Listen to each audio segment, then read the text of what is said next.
2018 থেকে subsequent March পর্যন্ত অর্থ বছর পর্যন্ত রাজ্য সরকারের তরফ থেকে অর্থাৎ ডিফেন্সে 3.5 লক্ষ বেকার কমে গেছে স্টেট। এই কয়েক বছর অর্থ বছর রাজ্য সরকার বিভিন্ন দপ্তরের কজনকে চাকরি প্রদান করেছে। এই 3.5 লক্ষ চাকরি কি 6 বছর হয়েছে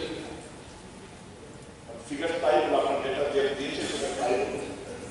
এই 7.5 লক্ষ যদি বেকার থেকে থাকে 2018-19 আপনি বলছেন বর্তমানে 3,29,000 বেকার রয়েছে রাজ্যে রেজিস্টার্ড। তাহলে এই গত 6 বছরে এই যে 50% মধ্যে বেকার কমে গেল, কজনকে চাকরি দিতে পেরেছে? একটু আপনার মনে আছে গতবার সে খবরটা আমি সত্যতা নিয়ে এখানে বলছি যে বিকাল 4টার পরে এখানে স্নুপ রেডি করা হয় না, আসবো এবং রাত 10টার পরে এক্সরে হয় না।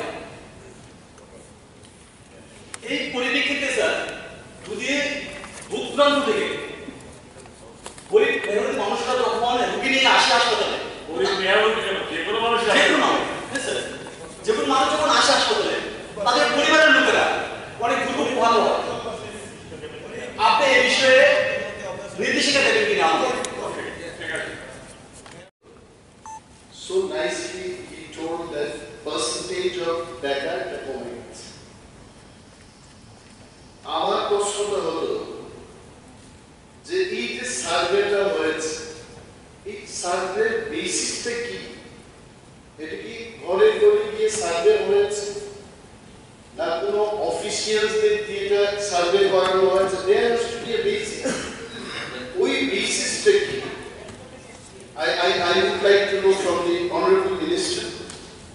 এবং 2 নম্বর প্রশ্নটা হচ্ছে বেকার ভাতা আপনি নেবেন না, কে চাইছে free money from the government বেকারস বিলকে নেবেন না? তো এই বেকারদের জন্য, রাজ্যের বেকারদের জন্য বিকল্প ভেরি স্পেসিফিক বিকল্প কি ব্যবস্থা হচ্ছে? Please tell.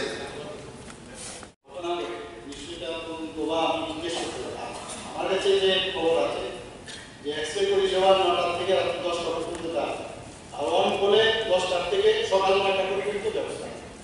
সিটি স্ক্যান সরকারি ছুটির দিন যদি বাদ দেয় প্রতিদিন সকাল থেকে 9টা থেকে 4:30 পর্যন্ত এই পরিষেবা দেওয়া। আলট্রাসোনোগ্রাফিরও সেই সকাল 9টা থেকে 4:30। এমন করে যখন থাকে স্পেসিফিক একটা ঘটনা হয় না যে তারা আমিও জানি, ওর পরে তো আমরা তখন জিজ্ঞেস করি কেন নিতে হবে। যদি একদম স্পেসিফিক আজকে প্রশ্ন করে আপনি যেটা জেনে আসলেন এটা সবার জন্য প্রযোজ্য আমার মনে হয় না, খুব আমি দেখব।